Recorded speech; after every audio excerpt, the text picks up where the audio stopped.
നമ്മുടെയൊക്കെ ഈ ലോക ജീവിത യാത്രയിൽ നമുക്കറിയാം ഒത്തിരി വേദനകളും നൊമ്പരങ്ങളും പ്രയാസങ്ങളും ദുഃഖങ്ങളും ഭാരപ്പെട്ട മനസ്സുമായിട്ട് കടന്നു പോകുന്നവരായിരിക്കാം. പക്ഷെ നമ്മുടെ സാഹചര്യങ്ങളിലേക്ക് ജീവിതത്തിലേക്ക് ദൈവം ഒന്ന് കടന്നു വന്നാൽ, ദൈവം ഒന്ന് നോക്കിയാൽ, ദൈവം ഒന്ന് തൊട്ടാൽ അവിടെ സാഹചര്യങ്ങൾ മാറുന്നു, വ്യക്തികൾ മാറുകയാണ്. ഈ ലോക ജീവിത യാത്രയിൽ പണം കൊടുത്താൽ എന്തും നേടാമെന്ന് വിശ്വസിക്കുന്ന ഒരു സമൂഹത്തിലാണ് നമ്മൾ ജീവിക്കുന്നത്. പക്ഷെ പണം കൊടുത്താൽ കിട്ടാത്തതായിട്ട് പലതുമുണ്ട് ഈ ലോകത്ത്. അതിലൊന്നാണ് സ്നേഹം എന്ന് പറയുന്നത്. പണം കൊടുത്താൽ സ്നേഹം നടിക്കുന്നവരെ നമുക്ക് വാങ്ങിക്കാം, പക്ഷെ സ്നേഹിക്കുന്ന മനസ്സ് നമുക്ക് എവിടെയും കണ്ടെത്താനോ വാങ്ങിക്കുവാനോ സാധിക്കുകയില്ല. നമ്മുടെയൊക്കെ ഈ ജീവിത യാത്രയിൽ ഒരുപക്ഷെ പീഡിതനും വേദന തിന്നുമായിരിക്കാം, അല്ല തിന്നുന്നോളുമായിരിക്കാം. പക്ഷെ ദൈവത്തിന്റെ രക്ഷ നമ്മളെ സമുദ്രിക്കുന്ന സമയമുണ്ടാകും.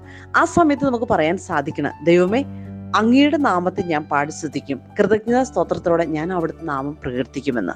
നമുക്ക് വിശ്വസിക്കാം നമ്മുടെ ദൈവം നമ്മുടെ കൂടെയുണ്ടെന്ന്.